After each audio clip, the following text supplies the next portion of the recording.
നമ്മുടെ കഴിഞ്ഞ ക്ലാസ്സിൽ നോക്കിയത് ഹാരപ്പൻ സിവിലൈസേഷൻ ആയിരുന്നു. അപ്പൊ മെയിൻ ആയിട്ടും ഹാരപ്പൻ സിവിലൈസേഷൻ നമ്മൾ പറഞ്ഞപ്പോൾ ഹാരപ്പൻ സിവിലൈസേഷന് തന്നെ പ്രീ ഹാരപ്പ എന്നുള്ള ഒരു ഫേസും അതുപോലെ തന്നെ മെച്യൂർ ഹാരപ്പ എന്നുള്ള ഒരു ഫേസ് ഉള്ള കാര്യം നമ്മൾ പറഞ്ഞു. അതുപോലെ തന്നെ ആ ഹാരപ്പയുടെ കുറെ ക്യാരക്ടറിസ്റ്റിക് ഫീച്ചേഴ്സ് ആണ് നമ്മൾ പറഞ്ഞത്. അതായത് ആ ഹാരപ്പയിൽ നമ്മൾ കാണുന്ന കുറെ സവിശേഷതകളുണ്ട്. അതിനകത്ത് നമുക്ക് ഏറ്റവും എടുത്ത് പറയാൻ പറ്റുന്ന ഏതൊക്കെയായിരുന്നു? ഒന്നാമത്തത് അവരുടെ ടൗൺ പ്ലാനിങ്ങിനെ കുറിച്ച് നമ്മൾ പറഞ്ഞു. അതേപോലെ അവിടെ ഒരു ഗ്രേറ്റ് ബാത്ത് ഉണ്ടായിരുന്നു, അതിനെക്കുറിച്ച് നമ്മൾ ഡീറ്റെയിൽഡ് ആയിട്ട് നോക്കി. അതുപോലെ അവിടുത്തെ ഡ്രെയിനേജ് സിസ്റ്റത്തിന്റെ സ്പെഷ്യാലിറ്റി, അവരുടെ ഗ്രേറ്റ് ഗ്രാനറി, അവരുടെ പൊളിറ്റിക്കൽ ആയിട്ടുള്ള സ്ട്രക്ചർ, അതേപോലെ സിറ്റാഡല്, ലോവർ സിറ്റി, അങ്ങനെയുള്ള കാര്യങ്ങളൊക്കെയായിരുന്നു നമ്മൾ കഴിഞ്ഞ ക്ലാസ് നോക്കിയത്. ഇന്ന് നമ്മൾ നോക്കാൻ പോകുന്നത് ഏഷ്യൻ ഇന്ത്യയിലെ അടുത്ത ഇമ്പോർട്ടന്റ് ആയിട്ട് വരുന്ന ഒരു ടോപ്പിക് ആണ് മൗര്യൻ എംപയർ എന്ന് പറയുന്നത്. Mauryan Empire was founded by Chandragupta Maurya around 322 BC. അപ്പം ഈ മൗര്യൻ എംപയർ എന്ന് പറയുന്നത് 322 BC കാലഘട്ടത്തില് ചന്ദ്രഗുപ്ത മൗര്യ എന്ന് പറയുന്ന ഗ്രേറ്റസ്റ്റ് ആയിട്ടുള്ള ഒരു റൂളർ ആണ് കൊണ്ടുവരുന്നത്. The Mauryan Empire was geographically extensive historical power belonging to the iron age. അപ്പം ഈ മൗര്യൻ എംപയർ എന്ന് പറയുന്നത് എന്താ? അയൺ ഏജിൽ തന്നെ ഇൻക്ലൂഡ് ചെയ്യപ്പെടുന്ന ഏറ്റവും വലിയൊരു ഹിസ്റ്റോറിക്കൽ പവർ ആയിട്ട് പിന്നീട് എമർജ് ചെയ്ത് വന്ന ഒരു എംപയർ ആയിരുന്നു ഏത്? മൗര്യൻ എംപയർ എന്ന് പറയുന്നത്. Three famous rulers of Mauryan dynasty who took the glory of the Mauryan Empire to the peak were Chandragupta Maurya, Bindusara and Ashoka. അപ്പൊ നമ്മൾ പറഞ്ഞു മൗര്യൻ എംപയർ എന്ന് പറയുന്നത് ഫൗണ്ട് ചെയ്യുന്നത് ആരായിരുന്നു? ചന്ദ്രഗുപ്ത മൗര്യ ആയിരുന്നു. ഏത് കാലഘട്ടത്തിലാണ്? 322 BC ചന്ദ്രഗുപ്ത മൗര്യ മൗര്യൻ എംപയർ സ്ഥാപിക്കുന്നത്. ഇനി ഈ മൗര്യൻ എംപയർ അതിന്റെ ഒരു ഗ്ലോറിയിലേക്ക്, അല്ലെങ്കിൽ അതിന്റെ ഏറ്റവും ഒരു നല്ല കാലഘട്ടത്തിലേക്ക് എത്തുന്നത്, അല്ലെങ്കിൽ നല്ല രീതിയിൽ വളർന്ന് മുമ്പോട്ട് വരുന്നത് ഏറ്റവും ഇമ്പോർട്ടന്റ് ആയിട്ട് വരുന്ന 3 റൂളേഴ്സിന്റെ സമയത്താണ്. അതിനകത്ത് ഒന്നാമത്തെ ആള് നമ്മൾ ഈ പറഞ്ഞ ഫൗണ്ടർ ആയിട്ടുള്ള ചന്ദ്രഗുപ്ത മൗര്യ തന്നെയായിരുന്നു. പിന്നെ അടുത്തതായിട്ട് വരുന്ന റൂളർ ആരാണ്? ബിന്ദുസാര. പിന്നീട് നമുക്ക് എല്ലാവർക്കും ഭയങ്കര ഫെമിലിയർ ആയിട്ടുള്ള ഒരു മൗര്യൻ റൂളർ ആണ് ആര്? അശോകൻ. അപ്പം ഇവരുടെ 3 പേരുടെ കാലഘട്ടത്തിലായിരുന്നു മൗര്യൻ എംപയർ നല്ല രീതിയിൽ അതിന്റെ ഒരു ഗ്ലോറിയിലേക്ക് എത്തിയിരുന്നത്. The political unity was achieved for the first time in the Indian history under the Mauryan reign. അപ്പം നമ്മുടെ ഇന്ത്യയിലെ ഹിസ്റ്ററി മൊത്തത്തിൽ എടുത്തു നോക്കുകയാണെങ്കിൽ തന്നെ ഒരു പൊളിറ്റിക്കൽ യൂണിറ്റി ആയിട്ട് നമുക്ക് കാണാൻ സാധിക്കുന്നത് ഈ മൗര്യൻ എംപയറിന്റെ സമയത്തായിരുന്നു. With the conquest of the Indo Gangetic plain the empire was centralised. അപ്പം ഇൻഡോ ഗാംഗറ്റിക് പ്ലെയിൻസിൽ ഉണ്ടായിരുന്ന കോൺക്വസ്റ്റോട് കൂടി തന്നെ ഈ എംപയർ മൊത്തത്തിൽ എന്ത് ചെയ്യപ്പെടുവാണ്? ഒരു സെൻട്രലൈസ്ഡ് എംപയർ ആയിട്ട് മാറുവാണ്. അതിലൂടെ അവിടെ ഒരു പൊളിറ്റിക്കൽ യൂണിറ്റി വരുന്നു. അപ്പം ഇന്ത്യൻ ഹിസ്റ്ററിയിൽ തന്നെ നമ്മൾ എടുത്തു നോക്കുമ്പോൾ ആദ്യമായിട്ട് പൊളിറ്റിക്കൽ യൂണിറ്റി അച്ചീവ് ചെയ്യുന്ന ഒരു എംപയർ ആയിരുന്നു ഏത്? മൗര്യൻ എംപയർ എന്ന് പറയുന്നത്.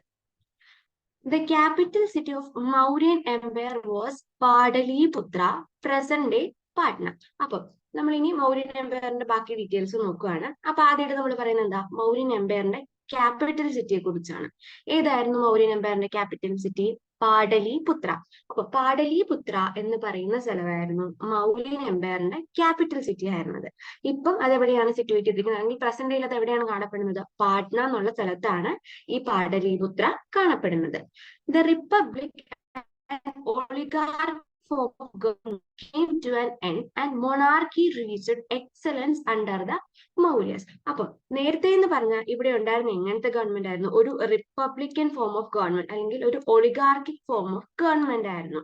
ഈ മൗര്യൻ എംപയർ വരുന്നതോടുകൂടി അതിനൊക്കെ ഒരു അവസാനമാകുകയാണ് ചെയ്യുന്നത്. മറിച്ച് അവിടെ എന്ത് വരുവാണ് ചെയ്യുന്നത്? ഒരു മൊണാർക്കി വരികയും അതിലൂടെ മൗര്യാസ് അവരുടെ ഏറ്റവും നല്ല ഗ്ലോറിയിലേക്ക്, അല്ലെങ്കിൽ ഒരു എക്സലൻസിലേക്ക് എത്തിച്ചേരുകയാണ് ചെയ്യുന്നത്.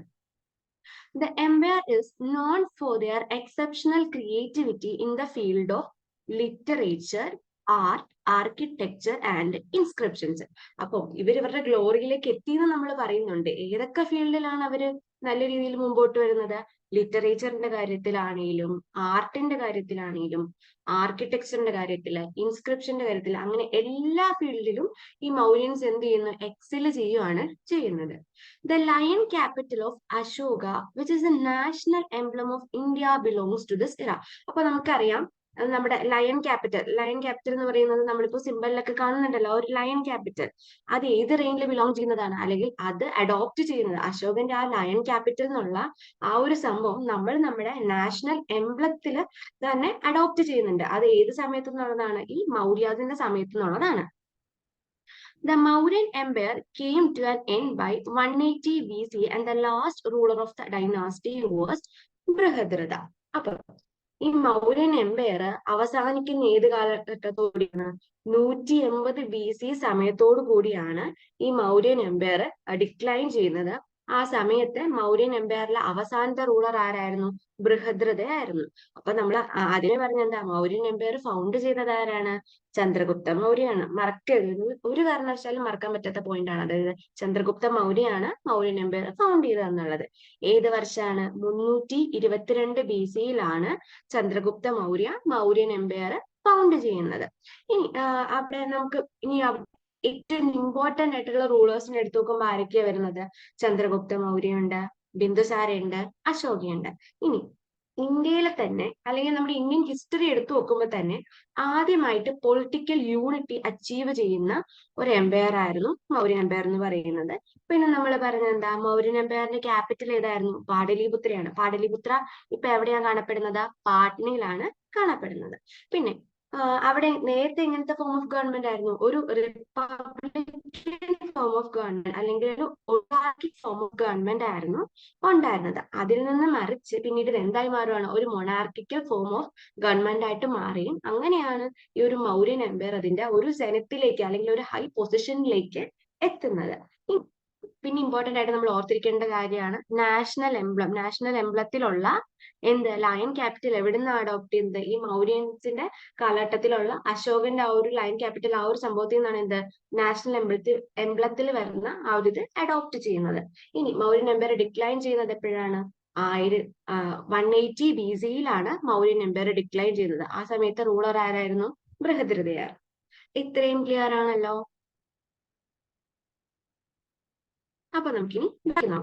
അപ്പൊ നമ്മൾ പറഞ്ഞു ഫൗണ്ടർ ആരായിരുന്നു, ചന്ദ്രഗുപ്ത മൗര്യ എന്ന് പറഞ്ഞു. അപ്പൊ നമ്മൾ ഇനി ആരെ കുറിച്ചാണ് നോക്കാൻ പോകുന്നത്, ചന്ദ്രഗുപ്ത മൗര്യയെ കുറിച്ചാണ്. Chandragupta Maurya was the founder of Mauryan dynasty. നമ്മൾ ഇത്രയും നേരം റിപ്പീറ്റഡ് ആയിട്ട് പറഞ്ഞിരിക്കുന്ന കാര്യം തന്നെയല്ലേ, എന്താണ്, ചന്ദ്രഗുപ്ത മൗര്യ എന്ന് പറയുന്നത് മൗര്യൻ ഡൈനാസ്റ്റിയുടെ ആരായിരുന്നു, ഫൗണ്ടർ ആയിരുന്നു.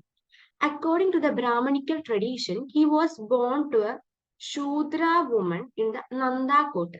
അപ്പൊ ചില ബ്രാഹ്മണിക്കൽ ട്രഡീഷൻസ് പറയുന്നത് പ്രകാരം ഈ ചന്ദ്രഗുപ്ത മൗര്യ എന്ന് പറയുന്നത് നന്ദ കോർട്ടിൽ, അതായത് നന്ദാസിന്റെ കോർട്ടിൽ ഉണ്ടായിരുന്ന ഒരു ശൂദ്ര സ്ത്രീയിൽ ഉണ്ടായ ഒരു ആളാണെന്നാണ് പറയപ്പെടുന്നത്. But as per the Buddhist tradition, ഇത് എന്ത് പ്രകാരമാണ് ശൂദ്ര വുമണിൽ ഉണ്ടായെന്ന് പറയുന്നത്, ബ്രാഹ്മണിക്കൽ ട്രഡീഷൻസ് പ്രകാരമാണ് ചന്ദ്രഗുപ്ത മൗര്യ ഒരു ശൂദ്രയാണെന്ന് പറയുന്നത്. പക്ഷെ ബുദ്ധിസ്റ്റ് ട്രഡീഷൻ പറയുന്നത് നമുക്ക് നോക്കാം. As per the Buddhist tradition, a Kshatriya clan called Maurya existed in the Gorakhpur region. അപ്പൊ ബുദ്ധിസ്റ്റ് ട്രഡീഷൻ പ്രകാരം ക്ഷത്രിയ ക്ലാൻ ആയിട്ടുള്ള മൗര്യാസ് എന്ന് പറയുന്ന ഒരു ക്ലാന് ഗോരഖ്പൂർ റീജിയനിൽ ഉണ്ടായിരുന്നു.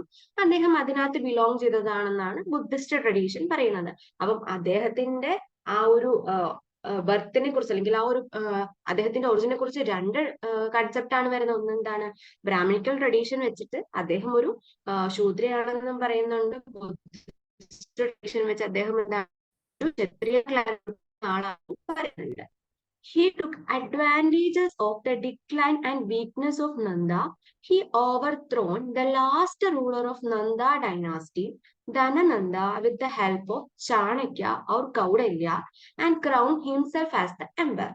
അപ്പോൾ എങ്ങനെയാണ് ഈ ഒരു ചന്ദ്രഗുപ്ത മൗര്യ റൂളിലേക്ക് വന്നത്, അല്ലെങ്കിൽ ആ ഒരു മൗര്യൻ എംപയർ കൊണ്ടുവന്നെന്നുള്ള കാര്യമാണ് ഈ ഒരു പാരഗ്രാഫിൽ പറയുന്നത്. അപ്പൊ എങ്ങനെയാണ്, നന്ദ റൂളേഴ്സ്, ഇപ്പൊ ചന്ദ്രഗുപ്ത മൗര്യക്ക് മുമ്പ് ഉണ്ടായിരുന്ന ആൾക്കാരായിരുന്നു ആര്, നന്ദാസ് എന്ന് പറയുന്നത്. അപ്പം ഈ നന്ദ ഡൈനാസ്റ്റിയിലെ ലാസ്റ്റ് റൂളർ ആയിരുന്നു ആര്, ധനനന്ദ എന്ന് പറയുന്നത്. ഈ ധനനന്ദ ഭയങ്കര വീക്ക് ആയിട്ടുള്ള ഒരു റൂളർ ആയിരുന്നു. അതേസമയം ചന്ദ്രഗുപ്ത മൗര്യയെ ഹെൽപ്പ് ചെയ്യാൻ വേണ്ടിയിട്ട് ഭയങ്കര ബ്രില്യന്റ് ആയിട്ടുണ്ടായിരുന്ന ഒരാൾ ആരുടെ കൂടെ ഉണ്ടായിരുന്നു? ചന്ദ്രഗുപ്ത മൗര്യയുടെ കൂടെ ഉണ്ടായിരുന്നു. അദ്ദേഹത്തിന്റെ പേരാണ് എന്ത്? ചാണക്യ അല്ലെങ്കിൽ കൗടല്യ എന്ന് പറയുന്നത്. നമ്മൾ കേട്ടിട്ടില്ലേ ചാണക്യതന്ത്രം എന്നൊക്കെ കേട്ടിട്ടില്ല. അപ്പം അത്രത്തോളം ഒരു ബ്രില്യന്റ് ആയിട്ടുള്ള ആളായിരുന്നു ആര്? ചാണക്യ എന്ന് പറയുന്നത്. അപ്പം ഈ ചാണക്യ അല്ലെങ്കിൽ കൗടല്യ ഈ രണ്ടു പേരിലും അറിയപ്പെടുന്നുണ്ട്. പിന്നെ അതുപോലെ തന്നെ വിഷ്ണുഗുപ്ത എന്നുള്ള പേരിൽ ആരറിയപ്പെടുന്നുണ്ട്? ഈ ചാണക്യൻ അല്ലെങ്കിൽ ഈ കൗടലി അറിയപ്പെടുന്നുണ്ട്. അപ്പം ചാണക്യ എന്ന് പറഞ്ഞാലും കൗടല്യ എന്ന് പറഞ്ഞാലും വിഷ്ണുഗുപ്ത എന്ന് പറഞ്ഞാൽ ആര് തന്നെയാണ്? ഒരാൾ തന്നെയാണ്. അപ്പം ഈ ചാണക്യന്റെ സഹായത്തോടു കൂടി ലാസ്റ്റ് നന്ദ റൂളർ ആയിട്ടുള്ള ധനനന്ദയെ തോപ്പിച്ചുകൊണ്ടാണ് ആര് അധികാരത്തിൽ വരുന്നത്? ചന്ദ്രഗുപ്ത മൗര്യ അധികാരത്തിൽ വരുന്നത്. North western India was under the realm of Seleucus. Chandragupta Maurya liberated Afghanistan, Baluchistan, and areas of the west of Indus from Seleucus in return of 500 elements. അപ്പൊ പിന്നെ ചന്ദ്രഗുപ്ത മൗര്യയുടെ കാര്യം നമ്മൾ നോക്കുന്ന സമയത്ത് അദ്ദേഹം റൂളിൽ വരുന്ന സമയത്ത് നോർത്ത് വെസ്റ്റേൺ ഇന്ത്യ എന്ന് പറയുന്നത് സെലൂക്കസ് നിക്കേറ്ററിന്റെ കീഴിലായിരുന്നു. അദ്ദേഹം ഈ സെലൂക്കസ് നിക്കേറ്ററിന്റെ കയ്യിൽ നിന്ന് ഏകദേശം ഒരു 500 എലിഫന്റ്സിനെ ഈ സെലൂക്കസ് നിക്കേറ്ററിന് കൊടുത്തുകൊണ്ട് അഫ്ഗാനിസ്ഥാൻ, ബലൂചിസ്ഥാൻ ഏരിയാസ് ലിബറേറ്റ് ചെയ്ത് എടുക്കുന്നുണ്ട്. അതുവഴി എന്താ മൗര്യൻ എംപയർ എക്സ്റ്റെൻഡ് ചെയ്യുക അല്ലെങ്കിൽ കുറച്ചുകൂടെ അധികാരം കൂട്ടുക എന്നുള്ള ഒരു ലക്ഷ്യത്തോടു കൂടിയായിരുന്നു ആരിങ്ങനെ ചെയ്യുന്നത്? ചന്ദ്രഗുപ്ത മൗര്യ ചെയ്യുന്നത്. അപ്പൊ അദ്ദേഹം ചെയ്യുന്ന ആദ്യത്തെ കാര്യമായിരുന്നു എന്ത്? സെലൂക്കസ് നിക്കേറ്ററിന്റെ അഫ്ഗാനിസ്ഥാൻ, ബലൂചിസ്ഥാൻ റീജിയൻ തിരിച്ചു പിടിക്കുകയാണ്. He bought a vast region under the Mauryan Empire, which included Bihar, Orissa, and Bengal, along with the north and western part of Indian subcontinent. അപ്പം അദ്ദേഹം എന്താ മൗര്യൻ എംപയർ ഭയങ്കര വാസ്റ്റ് ആക്കണം അല്ലെങ്കിൽ ആ ഒരു മൗര്യൻ എംപയർ നല്ല രീതിയിൽ വളർത്തിക്കൊണ്ട് വരണം എന്നൊരു ലക്ഷ്യത്തോടു കൂടി അദ്ദേഹം കുറെ റീജിയൻസ് അദ്ദേഹത്തിന്റെ കീഴിലേക്ക് കൊണ്ടുവരുന്നുണ്ട്. അതിൽ നമ്മൾ ആദ്യമേ പറഞ്ഞു സെലൂക്കസ് നിക്കേറ്ററിന്റെ ഏതൊക്കെ സ്ഥലം കൊണ്ടുവരുന്നത്? അഫ്ഗാനിസ്ഥാൻ കൊണ്ടുവരുന്നുണ്ട്, ബലൂചിസ്ഥാൻ കൊണ്ടുവരുന്നുണ്ട്. അതുകൂടാതെ പിന്നെ ഏതൊക്കെ സ്ഥലം കൊണ്ടുവരുന്നത്? ബീഹാർ കൊണ്ടുവരുന്നുണ്ട്, ഒറീസ കൊണ്ടുവരുന്നുണ്ട്, ബംഗാൾ കൊണ്ടുവരുന്നുണ്ട്. ഇപ്പൊ തന്നെ എത്ര റീജിയൻസ് ആയി? ഏകദേശം 5 റീജിയൻസ് ആയില്ലേ? അഫ്ഗാനിസ്ഥാൻ, ബലൂചിസ്ഥാൻ, ബീഹാർ, ഒറീസ, ബംഗാൾ. ഈ 5 റീജിയൻസും ആരുടെ കീഴിൽ വന്നു? ഈ ചന്ദ്രഗുപ്ത മൗര്യയുടെ കീഴിൽ, അതായത് മൗര്യൻ എംപയറിന്റെ കീഴിൽ വരുന്നു. അതോടുകൂടി എന്താ മൗര്യൻ എംപയർ വലുതായിക്കൊണ്ടിരിക്കുകയാണ്. Kerala, Tamil Nadu, and parts of Northeast were only parts that was not under the Mauryan rule. അപ്പം കേരള, തമിഴ്നാട് അതുപോലെ നോർത്ത് ഈസ്റ്റേൺ പാർട്സ് മാത്രം ആരുടെ കീഴിൽ വന്നില്ല? മൗര്യൻ റൂളിൽ വന്നില്ല. ബാക്കി ഏകദേശം എല്ലാ സ്ഥലങ്ങളും തന്നെ ആരുടെ കൺട്രോളിൽ വരുന്നുണ്ടായിരുന്നു? ഈ മൗര്യൻസിന്റെ കൺട്രോളിൽ വന്നതായിട്ടാണ് പറയപ്പെടുന്നത്. Chandragupta Maurya was an autocrat who kept all powers in hands. ഇനി നമ്മൾ ചന്ദ്രഗുപ്ത മൗര്യയുടെ ആ ഒരു റൂൾ ചെയ്തിരുന്ന സ്വഭാവമാണ് പറയുന്നത്. അദ്ദേഹം ഒരു ഓട്ടോക്രാറ്റിക് റൂളർ ആയിരുന്നു. എന്താണ് ഓട്ടോക്രാറ്റിക് റൂളർ എന്നുകൊണ്ട് ഉദ്ദേശിക്കുന്നത്? എല്ലാ പവറും അദ്ദേഹത്തിന്റെ കയ്യിൽ മാത്രമായിരുന്നു കോൺസെൻട്രേറ്റ് ചെയ്തിരുന്നത്. അതായത് എന്ത് ഡിസിഷൻ എടുക്കണമെങ്കിലും അവിടുത്തെ സുപ്രീം അതോറിറ്റി എന്ന് പറയുന്നത് ആരായിരുന്നു? ചന്ദ്രഗുപ്ത മൗര്യ തന്നെ, അല്ലെങ്കിൽ ആ റൂളർ തന്നെയായിരുന്നു അവിടുത്തെ സുപ്രീം അതോറിറ്റി. അതിനെയാണ് നമ്മൾ എന്ത് ഓട്ടോക്രാറ്റ് അല്ലെങ്കിൽ ഓട്ടോക്രാറ്റിക് റൂൾ എന്ന് പറയുന്നത്.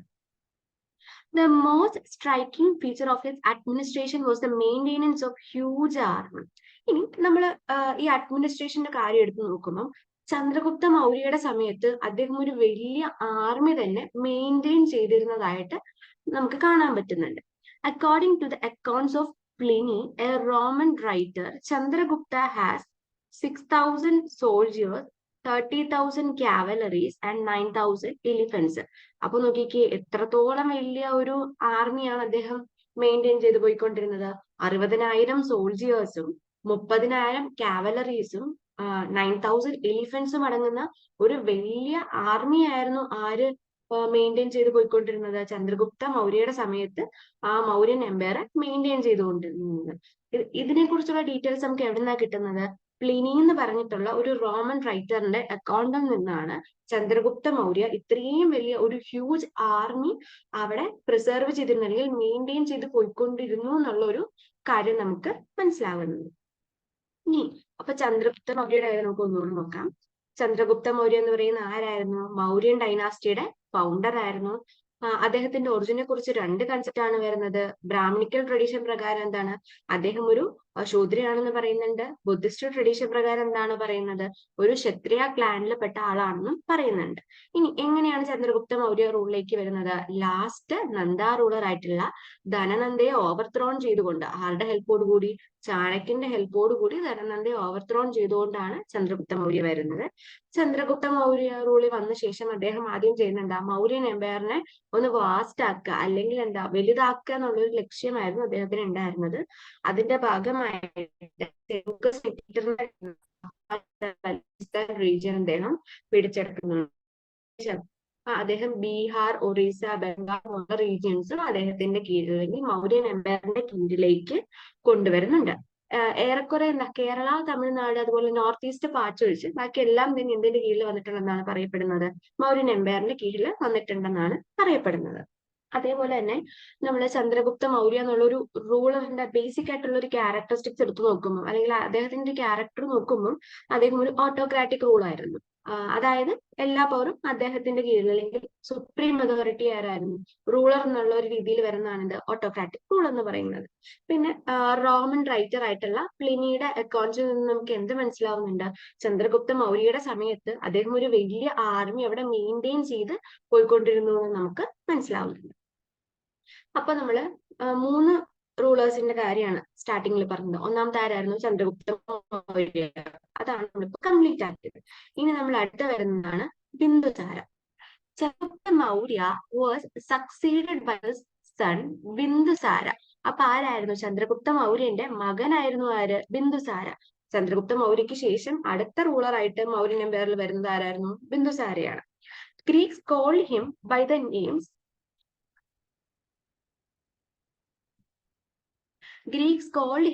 The names Amritaghata. അപ്പം ഇദ്ദേഹത്തെ നമ്മൾ അമൃതഗാഥ എന്നുള്ള ഒരു പേരിലായിരുന്നു ഗ്രീക്കുകാരെ ഈ ബിന്ദുസാരെ വിളിച്ചോണ്ടിരുന്നത്. അതായത് ചന്ദ്രഗുപ്ത മൗര്യയുടെ മകനായിട്ടുള്ള ബിന്ദുസാരയാണ് ആർക്ക് ശേഷം റൂളിൽ വരുന്നത്, ചന്ദ്രഗുപ്ത മൗര്യക്ക് ശേഷം റൂളിൽ വരുന്നത്. ഇനി നമ്മൾ ഗ്രീക്ക് അക്കൗണ്ട്സ് നോക്കുമ്പോഴും, അതുപോലെ ബാക്കി ഗ്രീക്കിന്റെ ഓരോ വർക്കുകൾ നോക്കുന്ന സമയത്ത് ഈ ബിന്ദുസാരനെ അവരെന്താ അമൃതഗാഥ എന്നുള്ള പേരില് വിശേഷിപ്പിക്കുന്നതായിട്ട് നമുക്ക് കാണാൻ സാധിക്കുന്നുണ്ട്. Bindusara extended the Mauryan empire as far as south.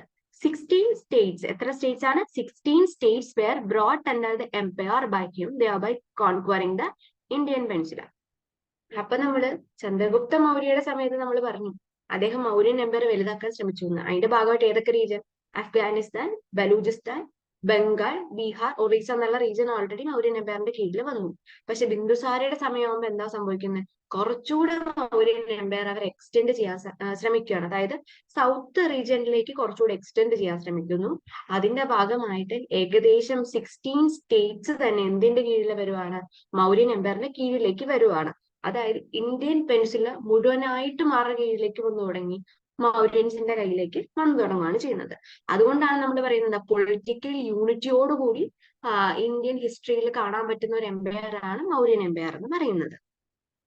Other than the southern state, the only kingdom which was not under the control of Bindusara was Kalinga. അപ്പൊ നമ്മൾ പറഞ്ഞു 16 സ്റ്റേറ്റ്സ് ഈ മൗര്യൻ എംപയറിന്റെ കീഴിലേക്ക് വന്നു. അപ്പം അതിലേത്, ബാക്കി ഇന്ത്യൻ പെനിൻസുലയിലുള്ള ഒട്ടുമിക്ക സ്ഥലങ്ങളും വന്നിട്ട് പോലും കലിംഗ എന്നുള്ളൊരു പ്രദേശം മാത്രം ആരുടെ കീഴിൽ വന്നില്ല, ഈ മൗര്യാസിന്റെ കീഴിൽ വന്നിട്ടില്ലായിരുന്നു. His reign was important for the continued link with Greeks. അപ്പൊ നമ്മൾ ആദ്യമേ തന്നെ പറഞ്ഞു ഗ്രീക്കുകാര് ബിന്ദുസാര എന്താ വിളിച്ചോണ്ടിരുന്നത്, അമൃതഗാഥ എന്നുള്ള പേരിൽ വിളിച്ചിരുന്നു എന്ന് നമ്മൾ പറയുന്നുണ്ട്.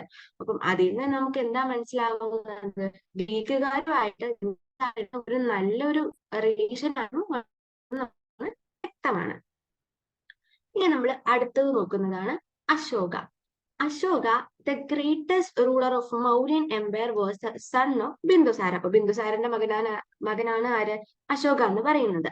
He was the first ruler who took messages to the people through his inscriptions. അപ്പം ആൾക്കാരിലേക്ക് ഇൻസ്ക്രിപ്ഷനിലൂടെ അദ്ദേഹത്തിന്റെ സന്ദേശങ്ങൾ അദ്ദേഹം എത്തിച്ചിരുന്നത്. അപ്പം നമ്മൾ ഇന്ത്യൻ ഹിസ്റ്ററി എടുത്തു നോക്കുകയാണെങ്കിൽ ഫസ്റ്റ് റൂളർ ആണ് അങ്ങനെയുണ്ട്, അദ്ദേഹത്തിന്റെ മെസ്സേജ് നേരത്തെ എന്താ വിളംബരങ്ങളും കാര്യങ്ങളൊക്കെ ആയിട്ട് മെസ്സേജസ് രാജാക്കന്മാര് ജനങ്ങളിലേക്ക് എത്തിച്ചിരുന്നു. പക്ഷെ അതിൽ നിന്നൊക്കെ ഡിഫറെന്റ് ആയിട്ട് അശോക ചെയ്തത് എന്താണ്, അദ്ദേഹത്തിന്റെ മെസ്സേജ് ഒക്കെ ഇൻസ്ക്രിപ്ഷനുകളിലൂടെയാണ് ആൾക്കാരിലേക്ക് എത്തിച്ചിരുന്നത്. After his accession to the throne, the Kalinga War was the only war that he fought. അപ്പൊ നമുക്കറിയാം എന്താ, കലിംഗ വാർ മാത്രമാണ് അദ്ദേഹത്തിന്റെ ആ ഒരു ജീവിതത്തിൽ, അല്ലെങ്കിൽ അദ്ദേഹം ആ റൂളിൽ കയറിയതിനു ശേഷം അദ്ദേഹം ആകെ ചെയ്തിരിക്കുന്ന, അല്ലെങ്കിൽ ആകെ അദ്ദേഹം പങ്കെടുത്തിരിക്കുന്ന ഒരു വാർ ഏതാണ്? കലിംഗ വാർ ആയിരുന്നു. As he was moved by the massacre of Kalinga War, he gave up the idea of conquest of war and followed conquest of ദമ്മ. അപ്പം ഈ കലിംഗ വാർ നടന്നതിന് ശേഷം കുറെ ജനങ്ങളാണ് അവിടെ മരിച്ചു വീഴുന്നത്. അപ്പം ഇത് കണ്ടിട്ട് അശോകന്റെ മനസ്സ് മാറുകയാണ്. അദ്ദേഹം എന്താ ചെയ്യുന്നത്? അദ്ദേഹം വാർ എന്നുള്ള ഒരിത് ഉപേക്ഷിക്കുകയാണ് ചെയ്യുന്നത്. പകരം എന്താ, ദമ്മ അല്ലെങ്കിൽ ധർമ്മ എന്നുള്ള ഒരു കൺസെപ്റ്റിലേക്ക് അദ്ദേഹം മാറുകയാണ് ചെയ്യുന്നത്. In other words, he replaced Berighosha with Dhammaghosha. അതായത് എന്താ, ബെരിഘോഷ എന്ന് പറഞ്ഞാൽ സൗണ്ട് ഓഫ് വാർ എന്നാണ് അർത്ഥം. ധമ്മഘോഷ എന്ന് പറഞ്ഞാൽ സൗണ്ട് ഓഫ് പീസ്. അപ്പൊ ബെരിഘോഷയിൽ നിന്നും ധമ്മഘോഷയിലേക്ക്, അതായത് വാറുകൾ, അതായത് യുദ്ധങ്ങൾ കൊണ്ട് മുഴങ്ങിയിരുന്ന ആ ഒരു രാജ്യത്തെ സമാധാനത്തിന്റെ പാതയിലേക്ക് കൊണ്ടുവരാൻ വേണ്ടി അദ്ദേഹം ശ്രമിക്കുകയാണ് ചെയ്തത് ഇതിലൂടെ. With this, he was noted to be the first emperor who gave up war. അപ്പം നമുക്ക് ഇതിൽ നിന്ന് എന്താ മനസ്സിലാകുന്നത്? ഏറ്റവും ആദ്യത്തെ എംപയർ ആണ്, അല്ലെങ്കിൽ ഏറ്റവും ആദ്യത്തെ റൂളർ ആണ് എന്ത്, വാർ ഗീവ് അപ്പ് ചെയ്യുന്ന, അല്ലെങ്കിൽ വാർ എന്നുള്ള ഒരു ഇതേ വേണ്ട എന്ന് പറയുന്ന ആദ്യത്തെ റൂളറാണ് ആര്? അശോക എന്ന് പറയുന്നത്. Ashoka was converted to Buddhism. The third Buddhist council was held by him, and he also sent missionaries to South India, Sri Lanka, Burma, and many other countries. അപ്പൊ നമ്മൾ അശോകന്റെ കാര്യം നോക്കുമ്പോൾ നമുക്ക് മനസ്സിലാവുന്നുണ്ട്, അശോക എന്തിലേക്ക് കൺവേർട്ട് ചെയ്യുന്നുണ്ട്? ബുദ്ധിസത്തിലേക്ക് കൺവേർട്ട് ചെയ്യുന്നുണ്ട്. അദ്ദേഹം ബുദ്ധിസത്തിന് ഭയങ്കര ഇമ്പോർട്ടൻസ് കൊടുത്തിരുന്ന ഒരു വ്യക്തി കൂടിയാണ്. അതുപോലെ തന്നെ നമ്മൾ ബുദ്ധിസം പഠിക്കുന്ന സമയത്ത് നമുക്ക് മനസ്സിലാവും, ഈ ബുദ്ധിസത്തിന് പാട്രണേജ് കൊടുത്തതിൽ ഏറ്റവും ഇമ്പോർട്ടന്റ് ആയിട്ട് വരുന്ന ഒരു റൂളർ കൂടിയാണ് അശോക എന്ന് പറയും.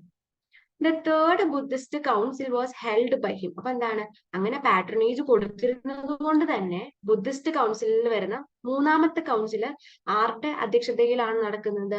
അശോകന്റെ അധ്യക്ഷതയിലാണ് നടക്കുന്നത്.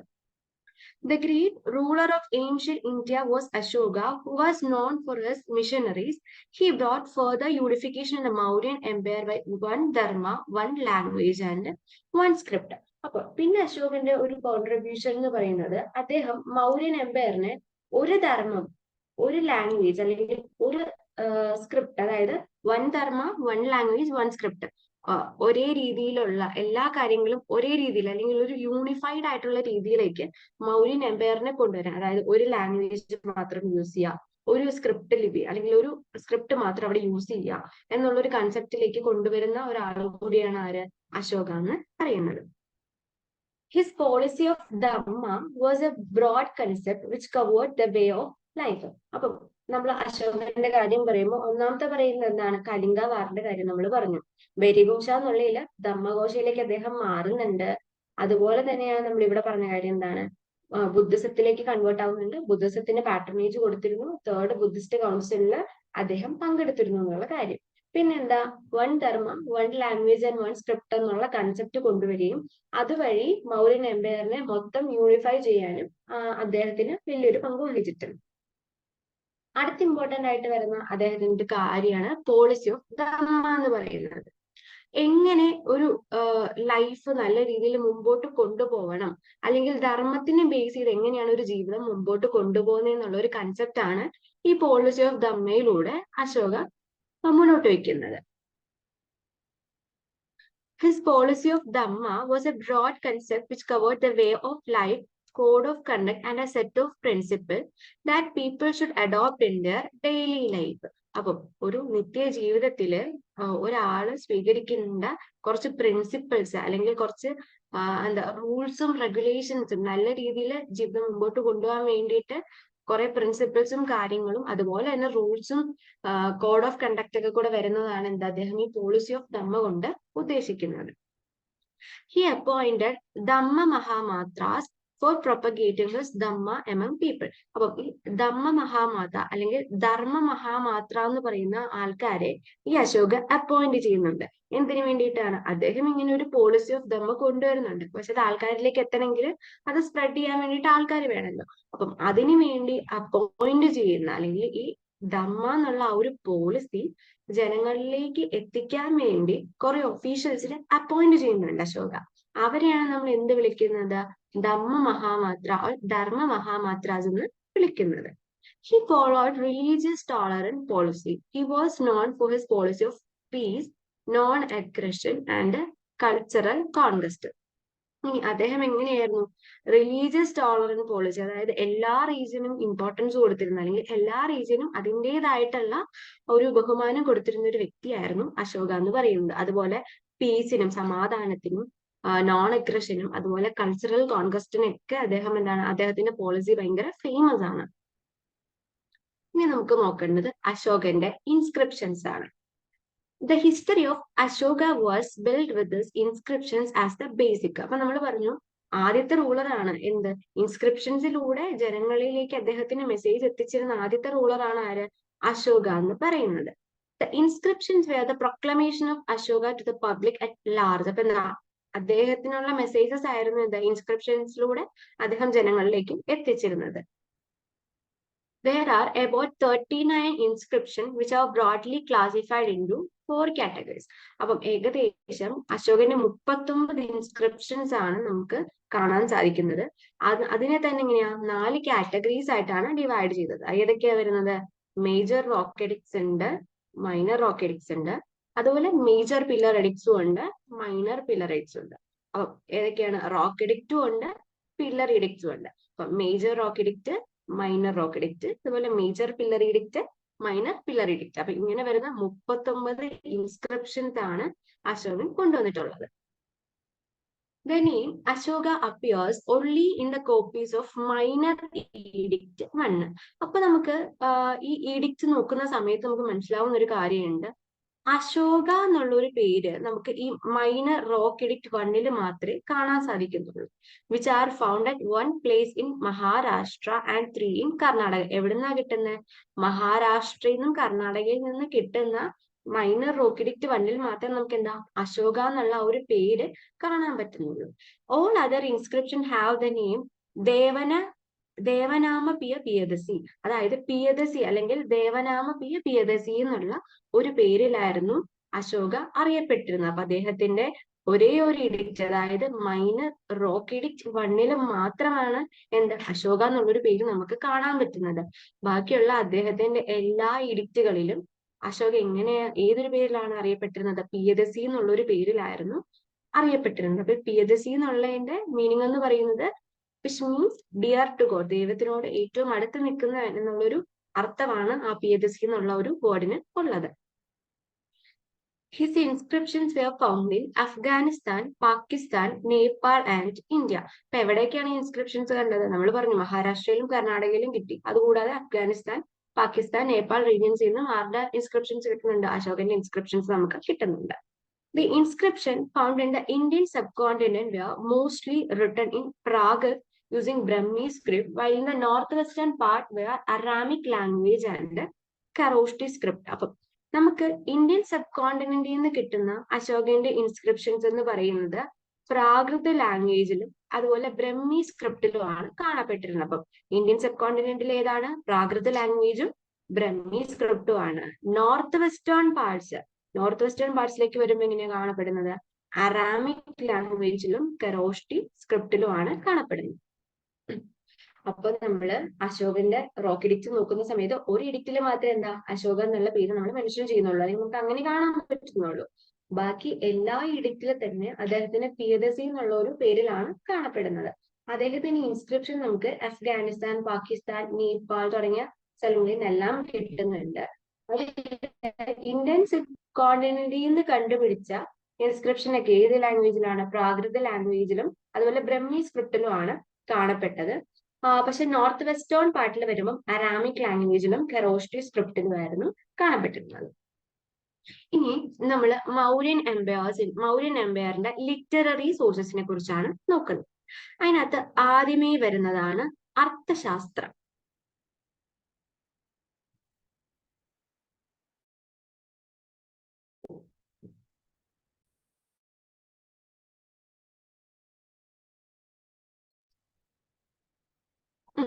അപ്പം literary sources of Mauryan empire ആണ് നമ്മൾ നോക്കുന്നത്. അതിനകത്ത് മൗര്യൻ എംപയറിനെ കുറിച്ച് നമുക്ക് ഏറ്റവും കൂടുതൽ ഇൻഫർമേഷൻ കിട്ടുന്നത് അർത്ഥശാസ്ത്ര എന്നുള്ളൊരു വർക്കിൽ നിന്നാണ്. Arthashastra was written by Kautilya in Sanskrit. അപ്പൊ നമ്മൾ നേരത്തെ പറഞ്ഞായിരുന്നു ചന്ദ്രഗുപ്ത മൗര്യനെ ധനനന്ദയെ ഓവർത്രോൺ ചെയ്യാൻ വേണ്ടി ഹെൽപ്പ് ചെയ്തിരുന്ന ആളായിരുന്നു ആര്? കൗഡല്യ എന്ന് പറയുന്നത്. അപ്പം അർത്ഥശാസ്ത്രം ആരെഴുതിയതാണ്? കൗഡല്യയുടെ വർക്കാണ് അർത്ഥശാസ്ത്ര എന്ന് പറയുന്നത്. ഈ അർത്ഥശാസ്ത്രം ഏത് ലാംഗ്വേജിലാണ്? സാൻസ്ക്രിറ്റ് ലാംഗ്വേജിലാണ് എഴുതപ്പെട്ടത്. Kautilya was the contemporary of Chandragupta Maurya. ആരുടെ സമയത്ത് ഉണ്ടായത്? ചന്ദ്രഗുപ്ത മൗര്യയുടെ സമയത്ത് ഉണ്ടായിരുന്നതാണ്, നമ്മൾ നേരത്തെ തന്നെ പറഞ്ഞതാണ്. Arthashastra deals with entire legal and bureaucratic framework required for the administration of the kingdom. അപ്പം ഈ ഒരു അർത്ഥശാസ്ത്രയിലൂടെ നമുക്ക് എന്തെന്നാണ് കിട്ടുന്നത്? ആ ഒരു മൗര്യൻ എംപയറെ എങ്ങനെ ഭരിക്കണം എന്നുള്ള ഒരു കംപ്ലീറ്റ് ആയിട്ടുള്ള ഫ്രെയിം വർക്ക് നമുക്ക് പ്രൊവൈഡ് ചെയ്യുന്ന ഒരു വർക്കായിരുന്നു അർത്ഥശാസ്ത്ര എന്ന് പറയുന്നത്. It was compiled a few centuries after the Mauryan rule. This book contained authentic information about the Mauryan administration. അപ്പം മൗര്യൻ റൂളിന് കുറച്ച് സെഞ്ചുറീസിന് ശേഷമാണ് ഈ ബുക്ക് കമ്പൈൽ ചെയ്യപ്പെട്ടത് എന്ന് പറയപ്പെടുന്നുണ്ട്.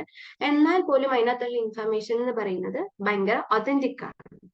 It serves to be the most important source of Mauryan empire. അപ്പൊ നമ്മള് Mauryan Empire നോക്കുമ്പോൾ തന്നെ മൗര്യൻ എംപയറിന്റെ സോഴ്സസ് നോക്കുന്ന സമയത്ത് ഏറ്റവും ഇമ്പോർട്ടന്റ് ആയിട്ടുള്ള ഒരു സോഴ്സ് ആയിട്ട് നമുക്ക് പറയാൻ പറ്റുന്നതാണ് ഏത്? അർത്ഥശാസ്ത്ര എന്ന് പറയുന്നത്.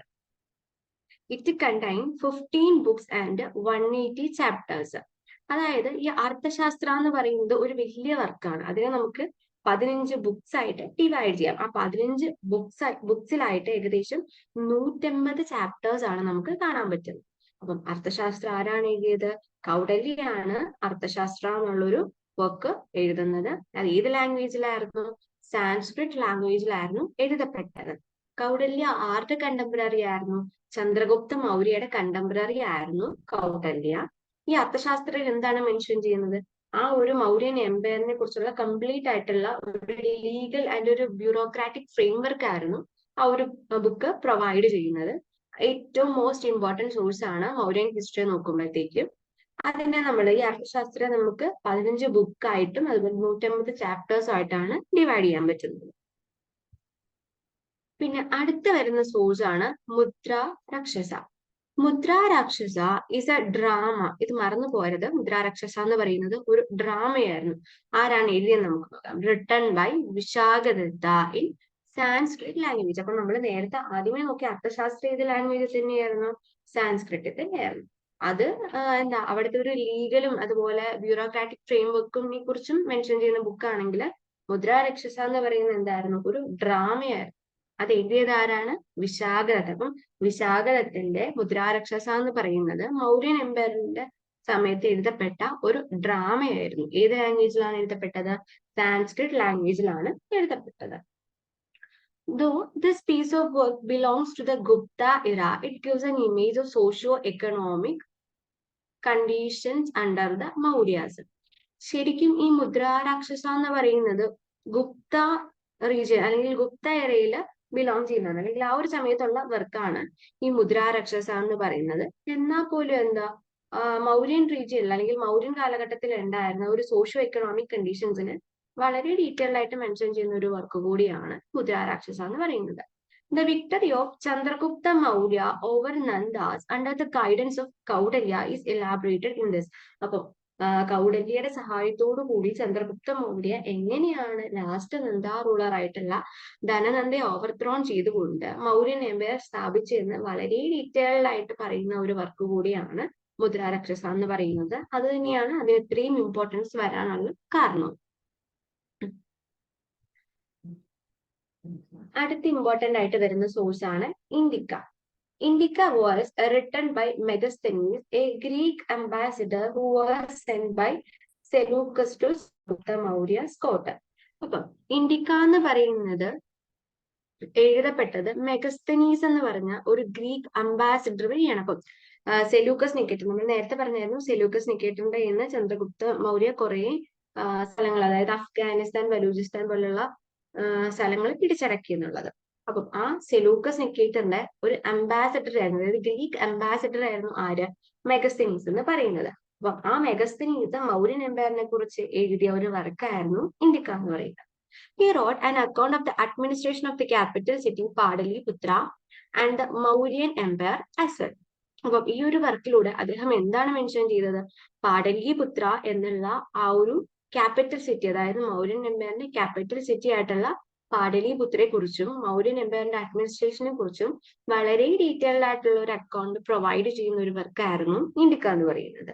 His work were not available in full and the fragments of his work were collected and compiled by Greek writers. അപ്പം ഈ ഇന്ത്യക്ക എന്നുള്ള വർക്ക് നമുക്ക് കിട്ടുന്നത് എന്താ?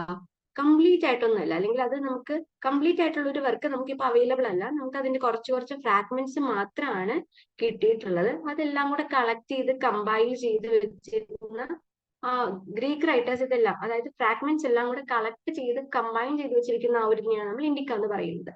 നമുക്ക് അതിന്റെ ഒറിജിനൽ വെർഷൻ ഇതുവരെ എന്തായാലും അവൈലബിൾ ആയിട്ടില്ല.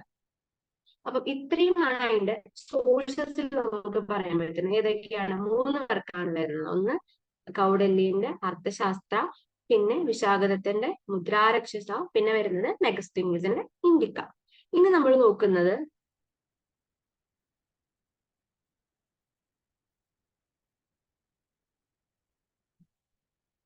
Decline of Mauryan Empire.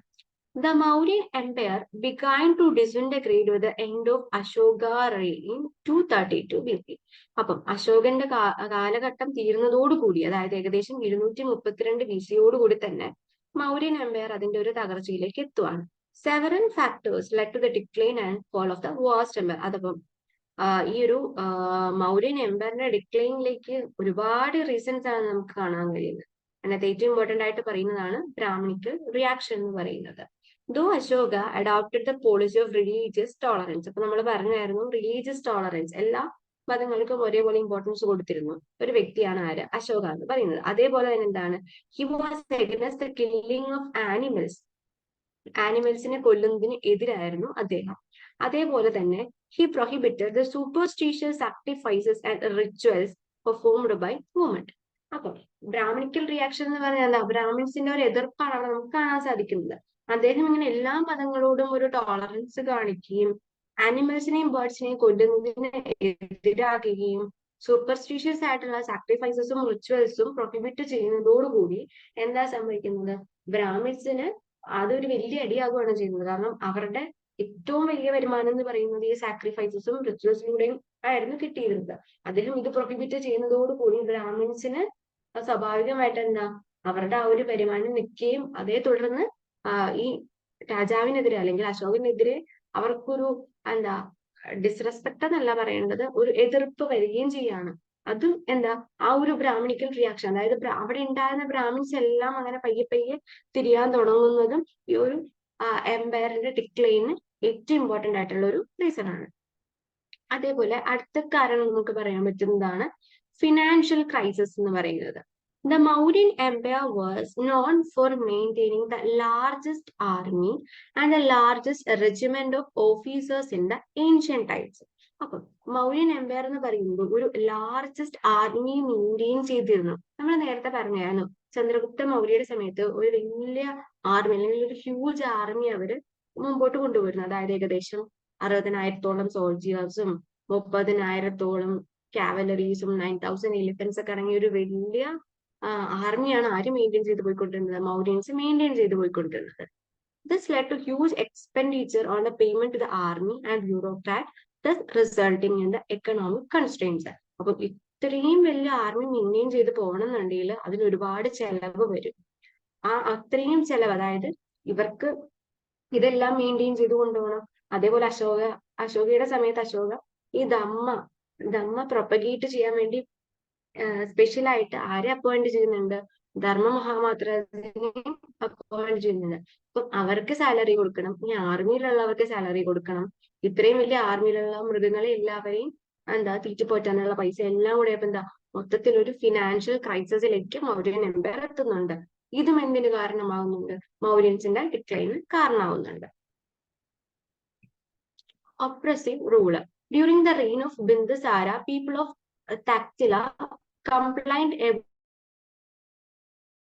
about the misrule of the This was sorted by appointing Ashoka. This repeated during the reign of Ashoka. He ordered the Mahamudras to not torture the people without due cause.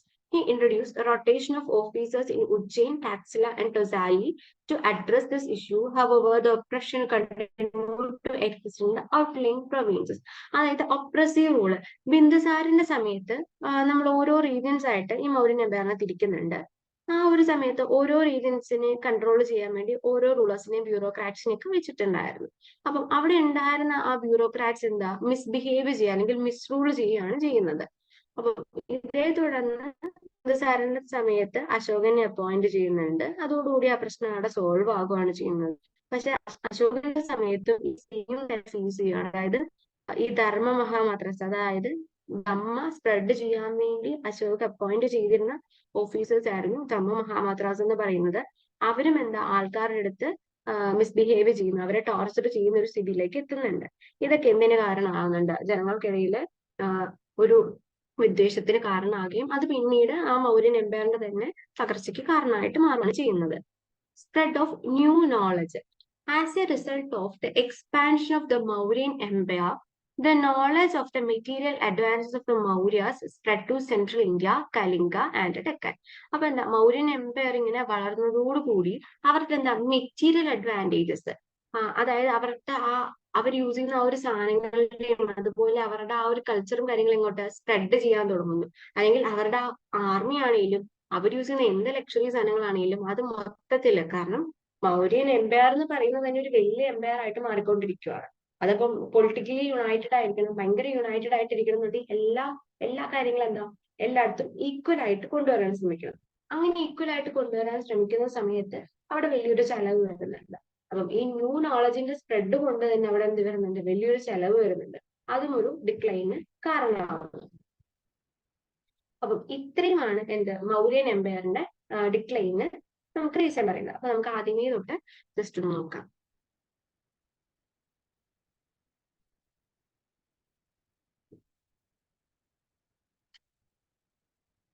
അപ്പൊ നമ്മളിന്ന് നോക്കിയത് Mauryan empire. Mauryan empire found ചെയ്തത് ആരായിരുന്നു? ചന്ദ്രഗുപ്ത മൗര്യ ആയിരുന്നു. 322 BC പറഞ്ഞു. അതിനകത്ത് important ആയിട്ടുള്ള rulers ആരൊക്കെയാണ്? ചന്ദ്രഗുപ്ത മൗര്യ, ബിന്ദുസാര, അശോക.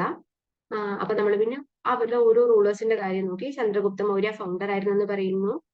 അതേപോലെ എങ്ങനെയാണ് ധനനന്ദയെ ഓവർത്രോ ചെയ്തുകൊണ്ട് അദ്ദേഹം റൂളിലേക്ക് വന്ന കാര്യം നമ്മൾ പറയുന്നു. അദ്ദേഹത്തിന്റെ സമയത്ത് സെലൂക്കസ് നിക്കേറ്ററിന്റെ കയ്യിൽ നിന്ന് അഫ്ഗാനിസ്ഥാൻ, ബലൂചിസ്ഥാൻ റീജിയൻസ് പിടിച്ചടക്കിയതും അദ്ദേഹത്തിന്റെ ഒരു റൂളിംഗ് ക്യാരക്ടർ, അതായത് അദ്ദേഹം ഒരു ഓട്ടോക്രാറ്റിക് റൂളർ ആയിരുന്നു എന്ന കാര്യം നമ്മൾ പറയുന്നുണ്ട്. പിന്നെ വലിയൊരു ആർമി മെയിൻറ്റെയിൻ ചെയ്ത കാര്യമാണ് ചന്ദ്രഗുപ്തയുടെ എന്ന് പറയുന്നത്.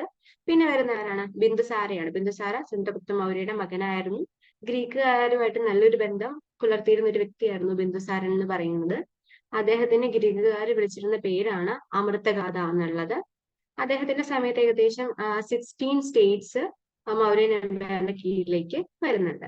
പിന്നെ ഇമ്പോർട്ടന്റ് ആയിട്ട് വരുന്ന റൂളറാണ് അശോക. ബിന്ദുസാരന്റെ മകനായിരുന്നു. അദ്ദേഹം ചെയ്യുന്നത് എന്താണ്? പീപ്പിൾസിലേക്ക്, അതായത് ആൾക്കാരുടെ ഇടയ്ക്ക് മെസ്സേജ് കൊണ്ടുവന്നിരുന്നത് അല്ലെങ്കിൽ എത്തിച്ചിരുന്നത് ഇൻസ്ക്രിപ്ഷൻസ് വഴിയായിരുന്നു. പിന്നെ അദ്ദേഹത്തിന്റെ കോൺക്വസ്റ്റ് ഓഫ് ധമ്മ, അതായത് പോളിസി ഓഫ് ധമ്മ വളരെ ഇമ്പോർട്ടന്റ് ആയിട്ടുള്ള ഒരു കാര്യമാണ്. പിന്നെ അദ്ദേഹം ബെരിഘോഷ ടു ധമ്മഘോഷ, വാർ എന്നുള്ള ഒരു കൺസെപ്റ്റിൽ നിന്നും പീസ് എന്നുള്ള ഒരു കൺസെപ്റ്റിലേക്ക് മാറിയത്, അത് ഇമ്പോർട്ടന്റ് ആയിട്ടുള്ള ഒരു പോയിന്റ് ആണ്. പിന്നെ അദ്ദേഹം ബുദ്ധിസത്തിന് പാട്രണേജ് കൊടുത്തിരുന്ന ഒരു വ്യക്തിയായിരുന്നു. തേർഡ് ബുദ്ധിസ്റ്റ് കൗൺസിൽ അദ്ദേഹം പങ്കെടുത്തതായിട്ട് പറയപ്പെടുന്നുണ്ട്. പിന്നെ ധർമ്മ മഹാമാത്രാസിനെ അപ്പോയിന്റ് ചെയ്യുന്നതായിട്ട് നമ്മൾ പറയുന്നുണ്ട്. റിലീജിയസ് ടോളറന്റ് ആയിരുന്നു, എല്ലാ മതങ്ങൾക്കും പ്രാധാന്യം കൊടുത്തിരുന്ന ഒരു വ്യക്തി കൂടിയായിരുന്നു അദ്ദേഹം. പിന്നെ അദ്ദേഹത്തിന്റെ ഇൻസ്ക്രിപ്ഷൻസിന്റെ കാര്യമാണ് നമ്മൾ നോക്കുന്നത്. 39 ഇൻസ്ക്രിപ്ഷൻസിന്റെ കാര്യം പറഞ്ഞു. Major rock edict, minor rock edict, major pillar edict, minor pillar edict. ഇതിനകത്ത് മൈനർ റോക്ക് എഡിക്റ്റ് 1 മാത്രമാണ് നമുക്ക് അശോക എന്നുള്ള ഒരു പേര് കാണാൻ സാധിക്കുന്നത്. ബാക്കി എല്ലാ എഡിക്റ്റുകളിലും ദേവനാമ പ്രിയദസി എന്നുള്ള പേരിലായിരുന്നു അശോക അറിയപ്പെട്ടിരുന്നത്. പിന്നെ നമ്മൾ പറയുന്നത് സോഴ്സസിന്റെ കാര്യമായിരുന്നു. ഇമ്പോർട്ടന്റ് ആയിട്ടുള്ള സോഴ്സസ് കൗഡല്യന്റെ അർത്ഥശാസ്ത്രം വരുന്നുണ്ട്. ഏത് ലാംഗ്വേജിലാണ് എഴുതപ്പെട്ടത്? സാൻസ്ക്രിറ്റിലാണ് എഴുതപ്പെട്ടത്. പിന്നെ വരുന്നത് വിശാഖദത്തന്റെ മുദ്രാരക്ഷസ. മുദ്രാരക്ഷസ എന്ന് പറയുന്ന ഒരു ഡ്രാമയായിരുന്നു. അതും ഏത് ലാംഗ്വേജിൽ തന്നെയായിരുന്നു? സാൻസ്ക്രിറ്റ് ലാംഗ്വേജിൽ തന്നെയായിരുന്നു എഴുതപ്പെട്ടത്. പിന്നെ വരുന്നത് മെഗസ്തനീസിന്റെ ഇന്ത്യക്കായിരുന്നു. പിന്നെ നമ്മൾ ഇപ്പൊ ലാസ്റ്റ് പറഞ്ഞത് മൗര്യൻ എംപയർ ഡിക്ലൈനിന്റെ കാര്യം, ബ്രാഹ്മണിക്കൽ റിയാക്ഷൻ, റിച്വൽസും കാര്യങ്ങൾക്കും എതിരെ അശോകൻ വന്നപ്പോഴത്തേക്കും എന്താ ബ്രാഹ്മിൻസ് അശോകനെതിരെ തിരിയുന്നുണ്ട്. അതാണ് ബ്രാഹ്മണിക്കൽ റിയാക്ഷൻ കൊണ്ട് പറയുന്നത്. ഫിനാൻഷ്യൽ ക്രൈസിസിൽ പറയുന്നത് ആർമി മെയിൻറ്റെയിൻ ചെയ്ത് പോവാനും അതുപോലെ റോയൽ ട്രഷറി ബുദ്ധിസത്തിന് പാറ്റർനേജ് കൊടുത്തതോടുകൂടി തന്നെ ബുദ്ധിസ്റ്റ് മോങ്സിനൊക്കെ ഭയങ്കരമായിട്ടുള്ള ഗ്രാൻസും കാര്യങ്ങളൊക്കെ അശോക് പ്രൊവൈഡ് ചെയ്തിരുന്നു. അതൊക്കെ ഫിനാൻഷ്യൽ ക്രൈസിസിലേക്ക് എത്തിക്കുകയും പിന്നീട് അതെന്താ ഒരു ഡിക്ലൈന് കാരണമാകുകയും ചെയ്യുന്നുണ്ട്. പിന്നെ ഒപ്രസീവ് റൂൾ നമ്മൾ പറഞ്ഞ ധർമ്മഹാമാത്രാസിനൊക്കെ മിസ്ബിഹേവിയർ അല്ലെങ്കിൽ മിസ് റൂളും ആൾക്കാരെ ടോർച്ചർ ചെയ്യുന്നതും ഇതിന്റെ ഒരു ഡിക്ലൈന് കാരണമാവുന്നുണ്ട്. സ്പ്രെഡ് ഓഫ് ന്യൂ നോളജ്, അതായത് ഇവരുടെ ആ ഒരു മെറ്റീരിയൽ നീഡ് ആ ഒരു എംപയർ കംപ്ലീറ്റ് സ്പ്രെഡ് ആവാൻ തുടങ്ങുമ്പോൾ അതും ഒരു ഫിനാൻഷ്യൽ ക്രൈസിസ്. അപ്പം ഇന്ന് നമ്മൾ നോക്കിയത് ഇത്രയും പോർഷൻസ് ആണ്. എന്തെങ്കിലും ഡൗട്ട് ഉണ്ടെങ്കിൽ ചോദിക്കുക.